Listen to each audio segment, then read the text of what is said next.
রাতের শেষ ট্রেনে যারা কখনো একা ভ্রমণ করেছে তারাই জানে যে কিছু মুহূর্ত হঠাৎই অস্বাভাবিক ঠান্ডা হয়ে ওঠে।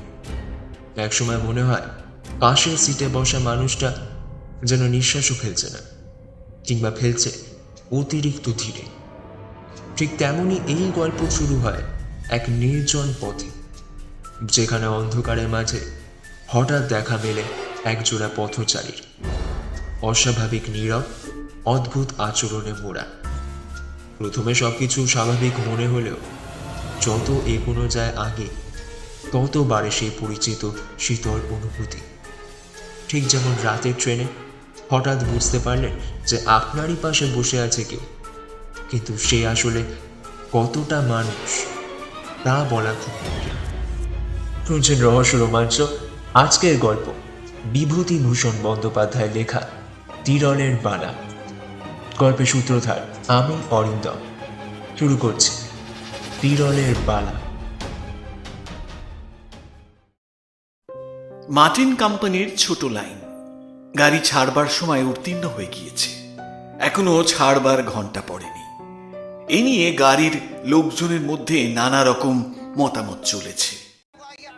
মশাই, বড়গেছে নেমে যাব, প্রায় 5 মাইল, 4টে বাজে, এখনো গাড়ি ছাড়বার নামটি নেই। কখন বাড়ি যাব বলুন তো? এদের কাণ্ডই এরকম। আসুন না সবাই মিলে একটু কাগজে লেখালেখি করি। সেদিন বরগেছে স্টেশনে 2টো ট্রেনের লোক এক ট্রেনে পুরে দিল। এ দাঁড়াবার পর্যন্ত জায়গা নেই, তাও কদমতলা এলো 1 ঘন্টা লোক। ওই ওই ওই অফিসে টাইমটুকু একটু ঠিক মতো যায়, তারপর সব গাড়ি সমান দশা। কি যে ভুল করেছি মশাই এই লাইনে বাড়ি করে। রিটায়ার করলাম, কোথায় বাড়ি করি। আমার শ্বশুর বললেন তার গ্রামে বাড়ি করতে। সে কোথায় মশাই? এই প্রসাদপুর, ওই যেখানে ওই প্রসাদপুরে ঠাকুর আছে। মেয়েদের ছেলেপুলে না হলে মাদুলি নিয়ে আসে। হাওড়া ময়দান থেকে 25 মাইল, বেশি না। ভাবলাম কলকাতার কাছে সস্তা গন্ডা হবে। তারপর পাড়াগা জায়গায় শ্বশুর বাড়ি, সবাই রয়েছেন। তখন কি মশাই জানি এই 3-4 হাজার টাকা খরচা করে বাড়ি করলো। দেখছি যেমনি ম্যালেরিয়া তেমনি যাতায়াতের কষ্ট। 25 মাইল আসতে 25 খেলা খেলছে স্টুপিড গাড়িগুলো। 25 কি স্যার, 3-25 75 খেলা বলুন। আমারও পৈতৃক বাড়ি ওই প্রসাদপুরের কাছে, নরোত্তমপুর। ডেলি প্যাসেঞ্জারি করি, কান্না পায় এক সময়, বুঝলেন, কান্না পায়। আমি যাচ্ছিলাম চাঁপাডাঙ্গা, লাইনের শেষ স্টেশন। এদের কথাবার্তা শুনে ভয় হলো। স্টেশন থেকে 4 মাইল দূরে দামোদর নদীর এপারেই আমার এক মাসিমা থাকেন। মেসমশাই নাকি মৃত্যুশয্যায়, তাই চিঠি পেয়ে মাসিমার স্বনির্বন্ধ অনুরোধে সেখানে চলেছি। যেরকম এরা বলছে তাতে কখন সেখানে পৌঁছবো কে জানে। কামরার এক কোণের বেঞ্চিতে একটি যুবক ও তার সঙ্গে একটি 17-18 বছরের সুন্দরী মেয়ে বসেছিল। মেয়েটির পরনে সিল্কের ছাপা শাড়ি, পায়ে মাদ্রাজি চটি, মাথার চুলগুলো যেন একটু হেলাগাছা ভাবে বাঁধা। সে জানলা দিয়ে বাইরের দিকে চেয়েছিল। যুবকটি মাঝে মাঝে সকলের কথাবার্তা শুনছে, মাঝে মাঝে বাইরের দিকে চেয়ে ধূমপান করছে। গাড়ি ছেড়ে 3-4টে স্টেশন এলো। পান, পটল, আলু, মাছের পুঁটলি হাতে ডেলি প্যাসেঞ্জারের দল ক্রমে ক্রমে নেমে যাচ্ছে। বাকি দল এখনো সামনাসামনি বেঞ্চিতে মুখোমুখি বসে কোঁচার কাপড় মেলে তাস খেলছে। মাঝে মাঝে ওদের হুঙ্কার শোনা যাচ্ছে। ইঞ্জিনের ঝকঝক শব্দ ভেদ করে 2 hearts. No, trump. 3 spades. যখন জাঙ্গিপাড়া গাড়ি এসে দাঁড়িয়েছে তখন বেলা যায়। জাঙ্গিপাড়া স্টেশনের সামনে বড় দিঘিটার ধারের তালগাছগুলোর গায়ে রাঙা রোদ। শেষ ডেলি প্যাসেঞ্জারটি জাঙ্গিপাড়ায় নেমে যাওয়াতে গাড়ি খালি হয়ে গেল। একেবারে খালি নয়, কারণ রইলাম কেবল আমি। কোণের বেঞ্চির দিকে চেয়ে দেখি সেই যুবক ও তার সঙ্গিনী মেয়েটিও রয়েছে। এতক্ষণ ডেলি প্যাসেঞ্জারদের গল্পগুজব শুনতে শুনতে আসছিলাম বেশ। এখন তারা সবাই নেমে গিয়েছে, আমি প্রায় একাই। এখন স্বভাবতই যুবক ও মেয়েটির প্রতি মনোযোগ আকৃষ্ট হলো। মেয়েটি বিবাহিতা নয়, সেটা বেশ দেখেই বুঝতে পারা যাচ্ছে। তবে ওদের সম্বন্ধ কি ভাই বোন কিংবা মামা ভাগ্নি? মেয়েটি বেশ সুন্দরী, ছোকরা মেয়েটিকে ভুলিয়ে নিয়ে পালাচ্ছে না তো? আশ্চর্য নয়, আজকালকার ছেলে ছোকরাদের কাণ্ড তো। যাকে আমার সেসব ভাবনার দরকার কি? নিজের কি হবে তার নেই ঠিক। সন্ধ্যা তো হয়ে এলো। মাসিমাদের গ্রাম স্টেশন থেকে 2-3 মাইল, পথ সুগম নয়। ট্রেন আটপুর এসে দাঁড়ালো, জাঙ্গিপাড়ার পরে স্টেশন। তারপর ছাড়লো। বড় বড় ফাঁকা রাঢ় দেশের মাঠে সন্ধ্যা নেমে আসছে। লাইনের ধারে কচিত ক্ষুদ্র ক্ষুদ্র চাষা গাঁ, লাউলতা চালে উঠেছে। একটা ছোট্ট গ্রাম্য হাট ভেঙে লোকজন ধামা চ্যাঙারি মাথায় নিয়ে ফিরছে। আবার মাঠ জাম গাছের মাথায় কালো বাদুড় উড়ে এসে বসেছে। খালের ধারে মশাল জেলে জেলেরা মাছ ধরবার চেষ্টায়। আবার সহযাত্রীদের দিকে তাকালাম। দুজনে পাশাপাশি বসে আছে, কিন্তু দুজনেই জানলার বাইরে চেয়ে রয়েছে। একটা কথাও শুনলাম না ওদের মধ্যে। কষ্ট হচ্ছে? না না, ঠিক আছে। আরে, আরও তো বেশ কিছুক্ষণ লাগবে পৌঁছাতে। এভাবে কাউকে কিছু না জানিয়ে আসাটা কি ঠিক হলো? ওসব আর ভেবে লাভ নেই এখন। আমি আছি তো, অত চিন্তার কিছু নেই। আচ্ছা। ছেলেটা মেয়েটাকে নিয়ে পালাতে পালাতে দুজনের মধ্যে ঝগড়া হয়েছে। বেশ সুন্দর চেহারা দুজনেরই। না, মামা ভাগ্নি বা ভাই বোন নয়, নিয়ে পালানোই ঠিক। কিন্তু এদিকে কোথায় যাবে ওরা? মার্টিন কোম্পানির ছোট লাইন তো আর দুটো স্টেশন গিয়ে রাঢ় দেশের অজ পাড়াগা আর দিগন্তব্যাপী মাঠের মধ্যে শেষ হয়েছে। এই দুটি শৌখিন পোশাক পরা তরুণ তরুণীর পক্ষে সে অঞ্চল নিতান্ত খাপছাড়া ও অনুপযোগী। জানি আমার কেন সব ভাবনা। পিয়াসাড়া স্টেশনের সিগন্যালের সবুজ আলো দেখা দিয়েছে। সামনে ভয়ানক অন্ধকার রাত্রি। নিতান্ত দুর্ভাবনায় পড়ে গেলাম। রাঢ় দেশের মাঠের ওপর দিয়ে রাস্তা, সঙ্গে ব্যাগে কিছু টাকা কুড়ি আছে। শুনেছি হুগলি জেলার এদিকে চুরি ডাকাতি নাকি অত্যন্ত বেশি। মেসমশায়ের চিকিৎসার জন্য মাসিমা কিছু টাকার দরকার বলে লিখেছিলেন। মাই টাকাটা দিয়েছে। ধনে প্রাণে না মারা পড়ি শেষকালে। হঠাৎ আমার সহযাত্রী যুবকটি আমার দিকে চেয়ে বললে, বলি, চাপাডাঙ্গা স্টেশন থেকে নদীটা কত দূরে বলতে পারেন স্যার? নদী প্রায় 1/2 মাইল। নৌকা পাওয়া যায় খেয়ার? এখন নদীতে জল কম, নৌকাও বোধহয় আছে। যুবকটি আর কোনো কথা না বলে আবার বাইরের দিকে চেয়ে রইল। আমার অত্যন্ত কৌতূহল হলো, একবার জিজ্ঞেস করে দেখি না ওরা কোথায় যাবে। কিন্তু ওদের দিক থেকে কথাবার্তার ভরসা না পেয়ে চুপ করে রইলাম। পিয়াসারা স্টেশনে এসে গাড়ি দাঁড়ালো। বিশেষ কেউ নামলো না, ছোট স্টেশন। যুবকটি আমায় জিজ্ঞেস করলে, স্যার, ওপারে গাড়ি পাওয়া যায়? কি গাড়ির কথা বলছেন? এই যে কোনো গাড়ি, ধরুন মোটর, বাস কি ঘোড়ার গাড়ি।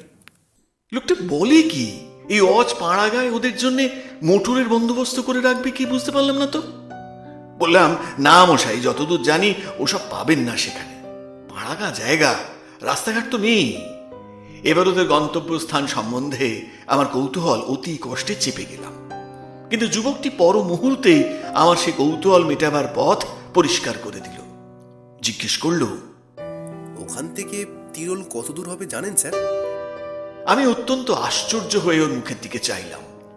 তিরোল যাবেন নাকি? সে তো অনেক দূর বলেই শুনেছি। আমিও এদেশে প্রায় নতুন, ঠিক বলতে পারবো না, তবে 5-6 ক্রোশের কম নয়। যুবকের মুখে উদ্বেগ ও চিন্তার রেখা ফুটে উঠল। আমার দিকে একটু এগিয়ে বসে বলল, যদি কিছু মনে না করেন স্যার, একটা কথা বলবো? তবে ইলোপমেন্টই হবে, যা আন্দাজ করেছিলাম। কিন্তু তিরোলে কেন? সেখানে তো লোকে যায় অন্য উদ্দেশ্যে। বললাম, হ্যাঁ বলুন না, বলুন।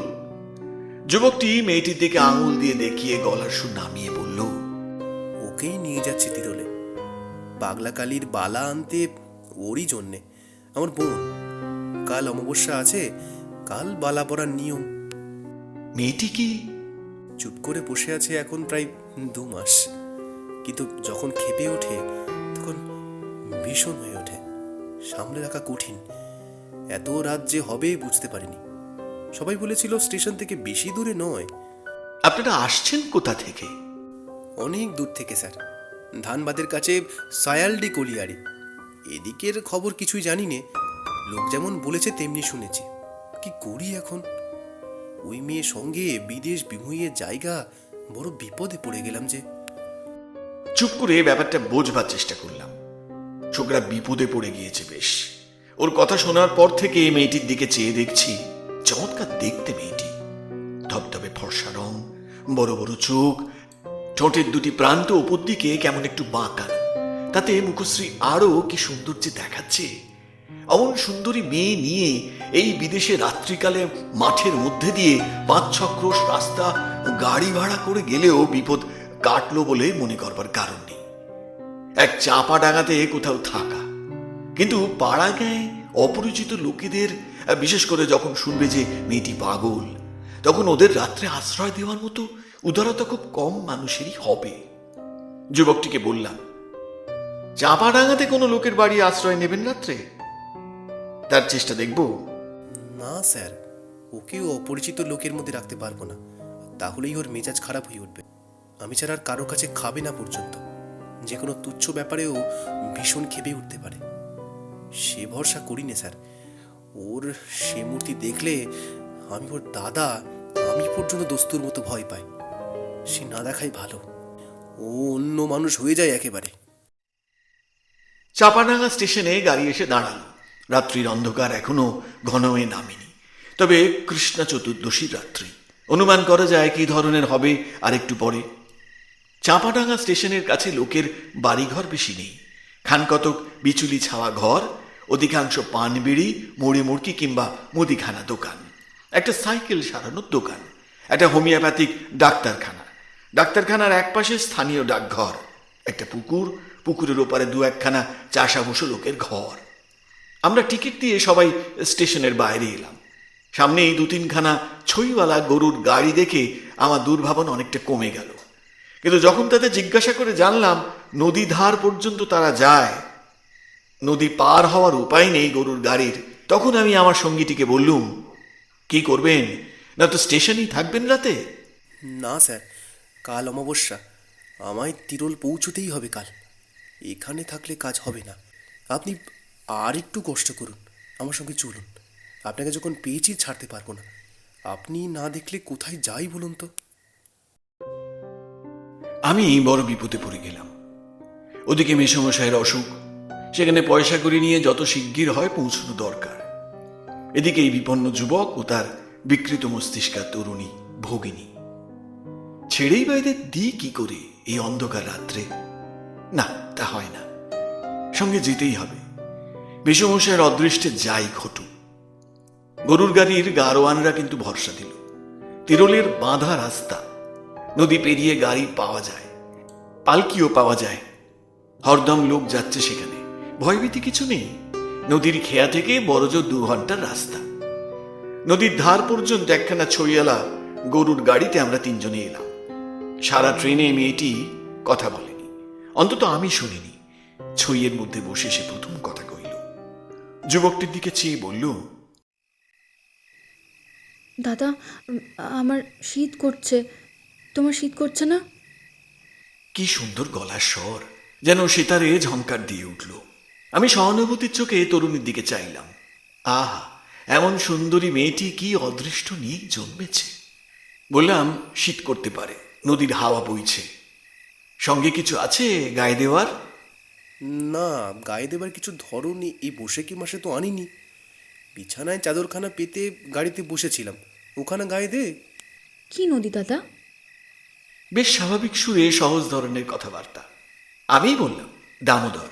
মেয়েটি এবার আমার দিকে মুখ ফিরিয়ে বলল, বল্লভপুরে যে দামোদর, আমি জানি, খুব বড় নদী। না দাদা, ছেলেবেলায় দেখেছি। দামোদরপুরের ধারে বল্লভপুর বলে গ্রাম, বর্ধমান জেলায়। সেখানে আমার মামার বাড়ি কি না। পূর্ণিমা মানে আমার এই বোন সেখানে 2বার গিয়েছিল ছেলেবেলায়। তারপর কথা শেষ হওয়ার আগেই আমরা নেমে নৌকায় চাপলাম। আমরা খেয়ায় নদী পার হওয়ার সময় পূর্ণিমা ওর দাদাকে বলল, ভয় করছে দাদা, ডুবে যাবে না তো? ও দাদা, নৌকা দুলছে যে। ডুবে যাবি কেন? চুপ করে বসে থাক। দুলছে তাই কি? ওপারে গিয়ে আমরা দেখি গাড়ি ঘোড়া তো দূরের কথা, একটা মানুষ পর্যন্ত নেই। খেয়ার মাঝেই লোকটা ভালো। সে আমাদের অবস্থা দেখে বললে, দাঁড়ান দাঁড়ান বাবু মশাইরা, শামকুরের গোয়ালপাড়ায় গরুর গাড়ি পাওয়া যায়। আমি ডেকে দিচ্ছি, আপনারা নৌকাতেই বসুন। দাদা কিছু খাবে না? খাবার রয়েছে তো। পরে আমার দিকে চেয়ে বলল, আপনিও খান, খাবার অনেক আছে। হ্যাঁ হ্যাঁ, দে না, ওকে দে, তুইও খা। কিছু তো খাসনি, পৌঁছতে কত রাত হয়ে যাবে। পূর্ণিমা একটা ছোট্ট পুঁটুলি খুলে আমাদের সবাইকে লুচি, পটল ভাজা, আলু চচ্চড়ি ও মিহিদানা পরিবেশন করে দিল। আর যখন বাড়ি থেকে বেরিয়েছিলাম তখন ভাবিনি এমন একটি সন্ধ্যার কথা। ভাবিনি যে দামোদর নদীর ওপর নৌকাতে বসে একটি অপরিচিত যুবক ও একটি অপরিচিতা তরুণীর সঙ্গে খাবার খাবো এভাবে। কেমন একটি শান্ত পরিবেশ, যেন বাড়িতে মা বোনের মধ্যেই আছি। বড় ভালো লাগছিল। কিন্তু পরবর্তী মর্মন্তুদ অভিজ্ঞতার পটভূমিতে ফেলে আজ যখন আবার সেই সন্ধ্যাটির কথা ও আমার সেই তরুণ সঙ্গীতের কথা এখন ভাবি, তখন মনে হয় সেদিন তাদের সঙ্গে না দেখা হওয়াই উচিত ছিল। একটা দুঃখজনক করুণ স্মৃতির হাত থেকে বাঁচা যেত তাহলে। আমাদের খাওয়া শেষ হয়ে গিয়েছে। এমন সময় গরুর গাড়ি নিয়ে খেয়ার মাঝি ঘাটের ধারে দামোদরের বিস্তৃত বালির চরে এসে হাজির হলো। তিরোল যাওয়ার ভাড়া ধার্য করে আমরা গাড়িতে উঠে পড়লাম। খেয়ার মাঝিকে তার পরিশ্রমের জন্য কিছু বকশিস দেওয়াও বাদ গেল না। বাবু, ভুল হয়ে গিয়েছে। বাড়ি থেকে তো আমাকে টিনটা নেওয়া হয়নি। গাড়ি গায়ের মধ্যে দিয়ে একটু ঘুরিয়ে নিয়ে যাই, বেশি দেরি হবে না বাবু। শামকুর গ্রামের মধ্যে গাড়ি ঢুকলো। আমবাগান, বাঁশবন, লোকের বাড়ি ঘরের পেছন দিয়ে রাস্তা, ঘরের দাওয়ায় মেয়েরা রান্না করছে, তারপর আবার মাঠ, আখের ক্ষেত, পাট ক্ষেত, মাঠের মধ্যে দিয়ে চওড়া সাদা রাস্তা আমাদের সামনে বহু দূর চলে গিয়েছে। রাঢ় দেশের মাঠ, বন জঙ্গল খুব কম, এখানে ওখানে মাঝে মাঝে দু চারটে কলা গাছ ছাড়া। পূর্ণিমা আমায় বলল, আপনার মাসিমার বাড়ি এখান থেকে কত দূর হবে? সে তো এদিকে নয়, দামোদরের ওপারে, স্টেশনের পূর্ব দিকে প্রায় 2 ক্রোশ দূরে। আপনাকে আমরা কষ্ট দিলাম। কি আর কষ্ট, আপনাদের কাজ শেষ হয়ে গেলে কাল আপনাদের গাড়িতে তুলে দিয়ে মাসিমার বাড়ি গেলেই হবে। পূর্ণিমা মুখে আঁচল দিয়ে ছেলে মানুষই হাসির ফোয়ারা ছুটিয়ে দিলে হঠাৎ। বলল, কি আর কষ্ট না, আমাদের কাজ শেষ হলে আমাদের গাড়িতে তুলে দিয়ে।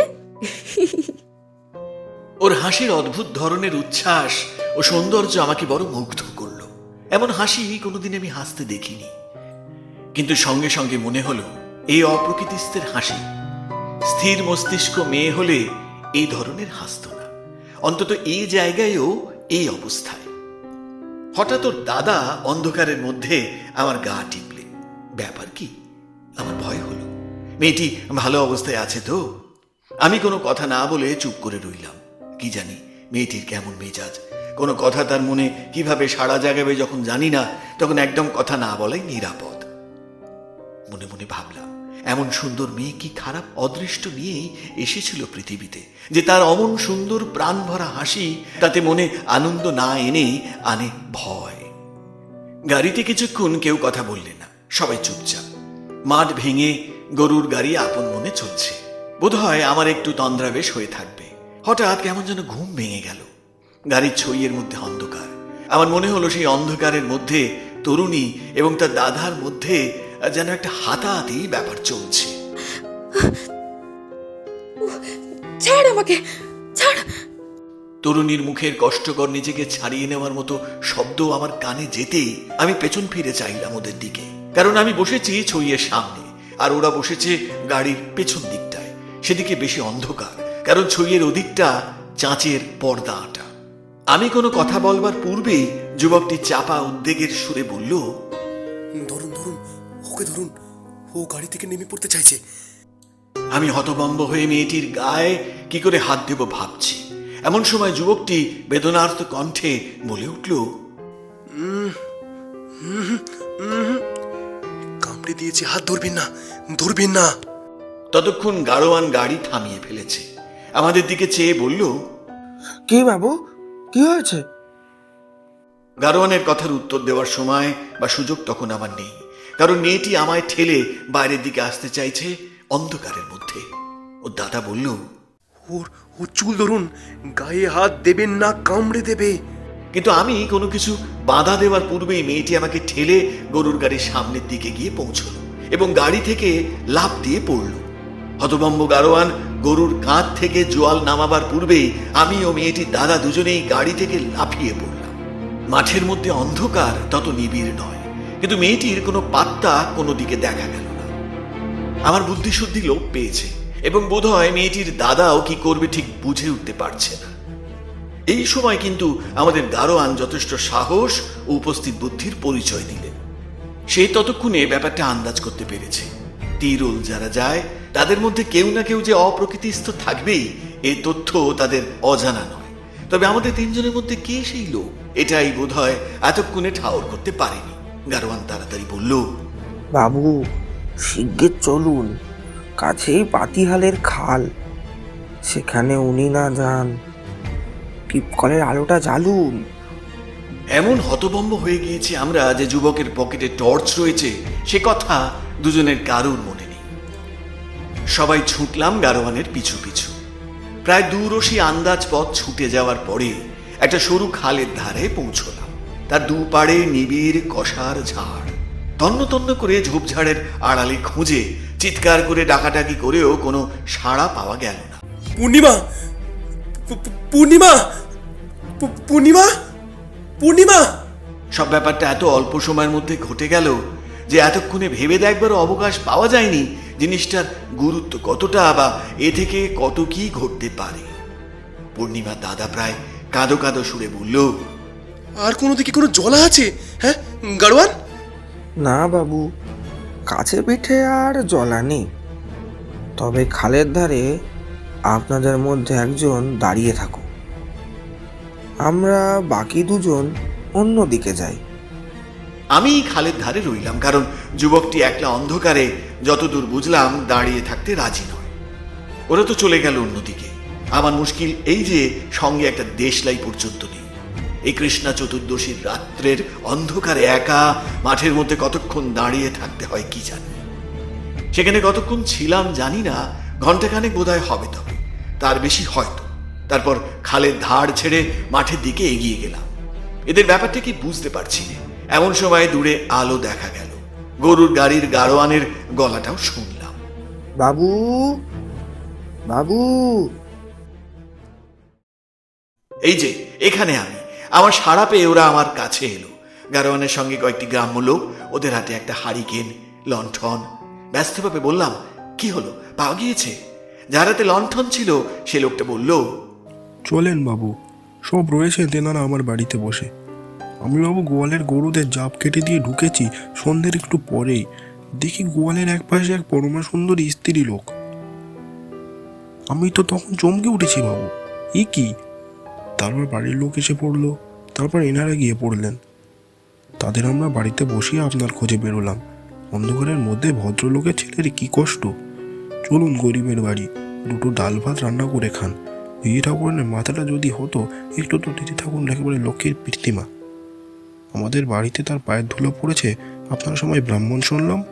কতকালের ভাগ্যে আমাদের। দুটো ভাত সেবা করে আজ রাতটা সেখানেই শুয়ে থাকুন, কাল ভোরে আমি আমার গাড়িতে তিরল পৌঁছে দেব। অমন হয়। গ্রামের মধ্যে লোকটার বাড়ি গিয়ে পৌঁছলাম। বাড়িটার কথা এখানে একটু ভালো করে বর্ণনা করা দরকার, কারণ এর পরবর্তী ঘটনার সঙ্গে এই বাড়ির অতি ঘনিষ্ঠ সম্বন্ধ। একবার ভাবি সে রাত্রে যদি সেখানে থাকবার প্রস্তাবে রাজি না হয়ে ওদের নিয়ে সোজাসুজি তিরল চলে যেত। আসলে নিয়তি যাকে যেখানে টানে। তিরল গেলেই কি নিয়তির হাত থেকে উদ্ধার পাওয়া যেত? ভুল। বাড়িটা ওদেশের চলন মতো মাটির দেওয়াল, বিচুলিতে ছাওয়া। বাইরে বেশ বড় একখানা বৈঠকখানা, তার দুই কামরা, মাটির দেওয়ালের ব্যবধান। সামনে খুব বড় মাটির দাওয়া, তার সামনে উঠোন। উঠোনের পশ্চিম ধারে ছোট একটা ঘাট বাঁধানো পুকুর। বৈঠকখানার দুটো কামরার মধ্যে যেটা ছোট, সেটার পেছনের দরজা খুলে ঠিক বাইরের উঠোনে আসা যায় না। সেটি অন্তঃপুরে যাতায়াতের পথ। গৃহস্বামীর নাম রসিকলাল ধারা, জাতিতে কৈবর্ত। সুতরাং তাদের রাঁধা ভাত আমাদের চলবে না। রসিকলালের একান্ত অনুরোধে আমরা রান্না করতে রাজি হলাম। জিনিসপত্র, দুধ, শাকসবজি 6 জনের উপযোগী এসে পড়ল। আশ্চর্যের বিষয় এই যে রান্না করলে পূর্ণিমা আবার সে আগেকার শান্ত স্বাভাবিক মূর্তি ধরেছে। তার কথাবার্তা, রান্নার কৌশল, সহজ ব্যবহার দেখে কেউ বলতেও পারবে না কিছুক্ষণ আগে এই গাড়ি থেকে লাফ দিয়ে পালিয়েছিল। খেতে বসবার কিছু আগে পূর্ণিমা যেখানে রাঁধছে সেখানে উকি মেরে দেখি গ্রামের অনেক মেয়ে ওকে দেখতে এসেছে, নানা রকম কথাবার্তা জিজ্ঞেস করছে। বুঝলাম পূর্ণিমার কাহিনী গ্রামময় রটে গিয়েছে। রাত 11টা প্রায় বাজে। পূর্ণিমা এসে আমাদের ডেকে নিয়ে গেল খেতে। আমি বললাম, সকলের সঙ্গে আলাপ হলো পূর্ণিমা? ওরা সব এসেছে কেন জানেন? আমায় নাকি সবাই দেখতে এসেছে। আমি বললাম, আমি ভাই আপনাদের মতোই মেয়ে, দুখানা হাত, দুখানা পা, আমায় দেখবার কি আছে? আর কি কথা হলো? আর কিছু না, আমাদের বাড়ি কোথায়, আমার বয়স কত, এই জিজ্ঞেস করছিল। তারপর বেশ দিব্যি সহজভাবেই বলল, আর বলছিল, তোমার তোমার বিয়ে হয়নি? আমি বললাম, এবছর আমার বিয়ে দেবেন বলেছেন বাবা। বলেই সে আমাদের পাতে ডাল নাকি পরিবেশন করতে আরম্ভ করলে। আমি তো অবাক। ওর দাদার দিকে চাইতে সে বেচারি আমায় চোখ টিপলে। পাগল হোক, উন্মাদ হোক, মেয়েদের স্বাভাবিক প্রবৃত্তি যাবে কোথায়?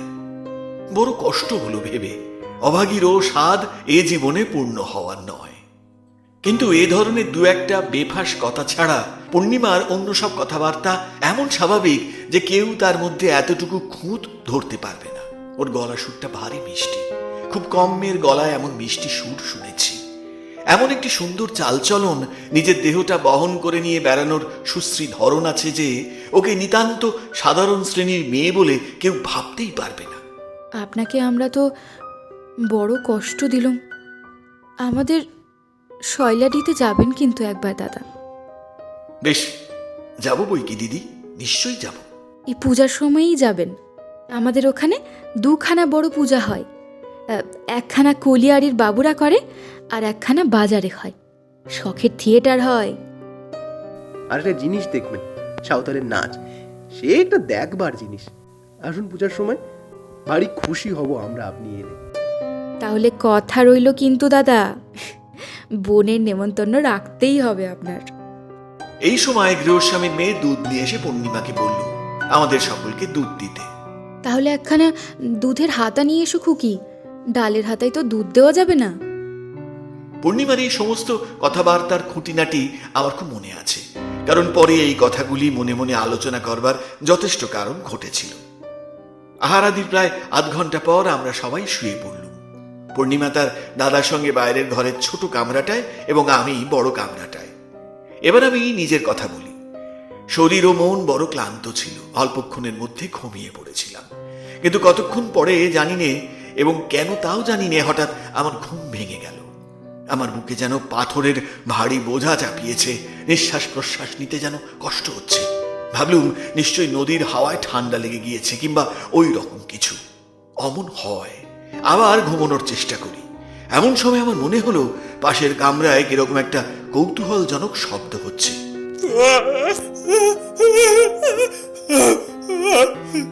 হয়তো পূর্ণিমার দাদার নাক ডাকার শব্দ।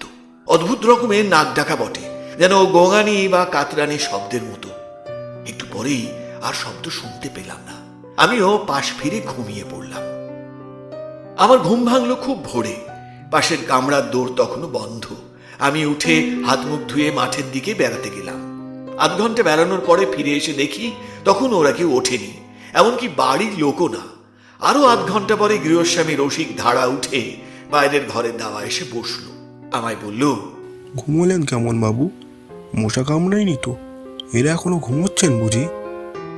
রসিকের সঙ্গে কিছুক্ষণ চাষবাসের গল্প করলাম। তারপর সে উঠে কোথাও বেরিয়ে গেল। এদিকে প্রায় 8টা বাজলো। তখনও পূর্ণিমা বা তার দাদার ঘুম ভাঙেনি। 8:30টার সময় রসিক ফিরে এলো। গ্রীষ্মকাল, 8:30 দস্তুর মতন বেলা, খুব রোদ উঠে গিয়েছে চারিধারে। রসিক আবার জিজ্ঞেস করলো, এরা এখনো ওঠেননি? কই না, ওঠেনি তো। গরমে সারা রাত ঘুম হয়নি বোধ হয়, ভোরের দিকে ঘুমিয়েছে আর কি। আমার কাহিনী শেষ হয়ে এসেছে। বেলা 9টার সময়ও যখন ওদের সারা শব্দ শোনা গেল না, তখন আমি দরজায় ঘা দিলাম। ঘরের মধ্যে মানুষ আছে বলে মনেই হলো না। তখন বাধ্য হয়ে আমি পশ্চিম দিকের ছোট জানলাটা দিয়ে উঁকি মেরে দেখতে গেলাম। ঘরের মধ্যে একটি মেয়ে নিদ্রিতা। এই অবস্থায় জানলা দিয়ে চেয়ে দেখতে দ্বিধাবোধ করছিলাম, কিন্তু একবার দেখাটা দরকার। ব্যাপার কি ওদের? জানলা দিয়ে যা দেখলাম তাতে আমি চিৎকার করে উঠেছিলাম বোধহয়, ঠিক বলতে পারিনি। কারণ আমারও কিছুক্ষণের জন্য বুদ্ধি লোপ পেয়েছিল। কি যে ঘটেছে কি না ঘটেছে আমার খেয়াল ছিল না। জানলা দিয়ে যা দেখলাম তাই প্রথমেই আমার চোখে পড়লো ঘরে এত রক্ত কেন। চোখে ভুল দেখলাম নাকি? কিন্তু পর মুহূর্তেই আর সন্দেহের অবকাশ রইল না। ঘরে একখানা চৌকি পাতা। পূর্ণিমার দাদা চৌকির ওপরকার বিছানায় উপর হয়ে কেমন এক অস্বাভাবিক ভঙ্গিতে শুয়ে। বিছানা রক্তে ভাসছে, মেঝেতে রক্ত গড়িয়ে পড়ে মেঝে ভাসছে, আর পূর্ণিমা দেওয়ালের ধারে মেঝের উপর পড়ে আছে। জীবিতা কি মৃতা বুঝতে পারলাম না। একটা পাশবালিশ চৌকির ওপর থেকে যেন ছিটকে পূর্ণিমার দেহের কাছে পড়ে, সেটাও ও রক্ত মাখা। আমার চিৎকার অনেক দূর থেকে শোনা গিয়েছিল নাকি? লোকজন চারিধারে থেকে এসে পড়ল। আমার জ্ঞান ছিল না। মাথায় জল টল দিয়ে আমায় সকলে চাঙ্গা করে 10-15 মিনিট পরে। এদিকে দরজা ভেঙে সকলে ঘরে ঢুকল। তারা দেখলে পূর্ণিমা দাদার গলায়, কাঁধে ও হাতে সাংঘাতিক কোপের দাগ। আগের রাত্রে কুটনো কোটার জন্য একখানা বড় বঁটি গৃহস্থরা দিয়েছিল, সেখানে রক্তমাখা অবস্থায় বিছানার ওপাশে পড়ে। পূর্ণিমার শাড়ি ব্লাউজে কিন্তু খুব বেশি রক্ত নেই, কেবল শাড়ির সামনের দিকটাতে যেন ছিটকে লাগা রক্ত খানিকটা। হতভাগিনী রাত্রে কোনো এক সময় এই বীভৎস কাণ্ড ঘটিয়েছে। নিজের হাতে ভাইকে খুন করে ঘরের মেঝেতে অঘোরে নিদ্রায় অভিভূতা। দিব্যি শান্ত নিশ্চিন্তভাবে ঘুমোচ্ছে। আমার যখন জ্ঞান হয়ে ঘরে ঢুকেছি তখন ঘুমন্ত অবস্থায় ওকে দেখাচ্ছে কি সুন্দর, আরো ছেলে মানুষ, নিষ্পাপ সরলা বালিকার মতো নারীর প্রলয়ঙ্কারী ধ্বংস মূর্তি সেই ভয়ানক প্রভাতে এক মুহূর্তে আমার চোখের সামনে যেন ফুটে উঠল। পলকে যে প্রলয় ঘটায়, এক হাতে দেয় প্রেম, অন্য হাতে আনে মৃত্যু, এক হাতে তার খড়গ, অন্য হাতে বড়া ভয়। অতঃপর যা ঘটবার তাই ঘটল। পাড়ার লোক, গ্রামের লোক ভেঙে পড়ল। পুলিশ এলো। আমি মেয়েটির অবস্থা সম্বন্ধে যা জানি খুলে বললাম। তাদের জেরার প্রশ্নোত্তর দিতে দিতে আমার মনে হলো হয়তোবা আমি পূর্ণিমার দাদাকে খুন করে থাকব। ঘুমন্ত মেয়েটির পাশ থেকে ওর দাদার মৃতদেহ সরানোর ব্যবস্থা আমি করে দিলাম। মৃতের সকল চিহ্ন, রক্তাক্ত বস্ত্র, বঁটি, বিছানা, উন্মত্ত তার ঘুম সহজে ভাঙেনি তাই রক্ষে। দুপুর পর্যন্ত পূর্ণিমা নিরুদ্বেগে ঘুমল। পুলিশকেও কষ্ট করে ওর ঘুম ভাঙাতে হলো। আমি ওর পাশে দাঁড়ালুম এই ঘোর অন্ধকার রাত্রে। অসহায় উন্মাদিনীর আর কে ছিল সেখানে? যদিও ওর অবস্থা দেখে চোখের জল ফেলেনি এমন লোক সে অঞ্চলে ছিল না। কি মেয়ে, কি পুরুষ, এমনকি থানার মুসলমান দারোগাবাবু পর্যন্ত। সয়লাডি কলিয়ারিতে টেলিগ্রাম করা হলো। ওর বাবা এলেন, তার সঙ্গে এলেন তার 3টি বন্ধু। ওদের মুখে প্রথম শুনলুম পূর্ণিমা বিবাহিতা। পাগল বলে স্বামী নেয় না। সে কখনো জানে সে বিবাহিতা, কখনো আবার ভুলে যায়। পূর্ণিমার মা নেই, তাও এই প্রথম শুনলাম। ভদ্রবংশের ব্যাপার, এ নিয়ে খুব গোলমাল যাতে না হয় শুরু থেকেই তার ব্যবস্থা করা হলো। খবরের কাগজে ঘটনাটি উঠেছিল, কিন্তু একটু অন্যভাবে। কয়েকটি প্রভাবশালী লোকের সহানুভূতি লাভ করার দরুন ব্যাপারের জটিলতার হাত থেকে আমরা অপেক্ষাকৃত সহজে রেহাই পেলাম। পূর্ণিমাকে রাঁচি উন্মাদ আশ্রমে দেওয়ার ব্যবস্থা হলো। ওর বাবাও দেখলুম ওকে আর বাড়ি নিয়ে যেতে রাজি নয়। শ্রীরামপুর কোর্টের প্রাঙ্গণ থেকে ওকে মোটরে সোজা আনা হলো হাওড়া। হাওড়া থেকে রাঁচি এক্সপ্রেস যখন ওঠানো হচ্ছে তখন একগাল হেসে ও আমার দিকে চেয়ে বলল, আমাদের সয়লাডিতে আসবেন কিন্তু একদিন, মনে থাকবে তো? তারপর ওর বাবাকে বলল, দাদা কোথায় বাবা? দাদাকে দেখছি না। দাদার কাছে কানের দুল দুটো খোলা রয়েছে, কান বড্ড ন্যাড়া ন্যাড়া দেখাচ্ছে। এসব কয়েক বছর আগের কথা। অনেকেই বুঝতে পারবেন আমি কোন ঘটনার কথা বলছি। মানুষ চলে যায়, স্মৃতি থাকে। জীবনের ওপর কত চিতার ছাই ছড়ানো।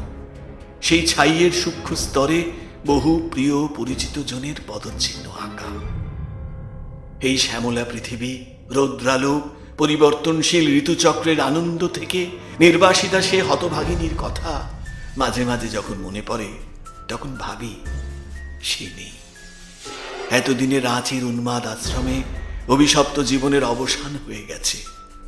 ভগবান আর ওকে কতকাল কষ্ট দেবেন বলা বাহুল্য। এই কাহিনীর মধ্যে আমি সব কাল্পনিক নামধাম ব্যবহার করেছি, কারণ সহজে অনুমেয়। শেষে সবকিছু যেন ধাক্কার মতো ভেঙে পড়ে।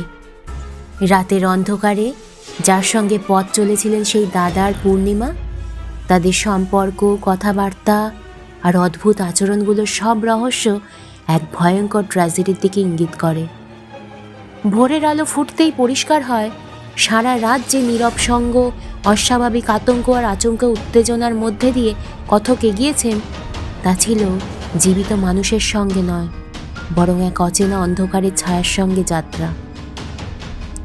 সত্য উন্মোচিত হওয়ার পর কথকের মনে শুধু একটাই অনুভূতি গেঁথে বসে।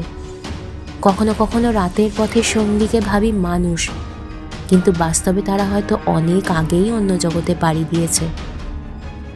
অবশেষে গল্পটি পাঠকের মনে এক শীতল প্রশ্ন রেখে যায়।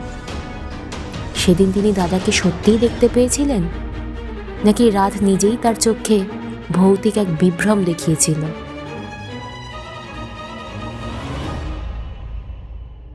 আজকের গল্প পাঠে ছিলেন রাজ, প্রথম ব্যক্তি সম্বিত, দ্বিতীয় ব্যক্তি রাহুল, যুবক দেবদীপ, পূর্ণিমা কাব্যশ্রী, দাদা অচ্যুত, গাড়োয়ান মিন্দ্রানীল, রসিকলাল আসিফ, গল্পের সূত্রধারে অরিন্দম, গল্পের উপসংহারে তানিশা, নাট্যরূপে অঙ্কিতা, পোস্টার ও আবহতে দেবদীপ।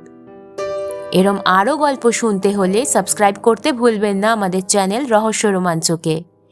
সুস্থ থাকুন, ভালো থাকুন এবং শুনতে থাকুন রহস্য রোমাঞ্চ।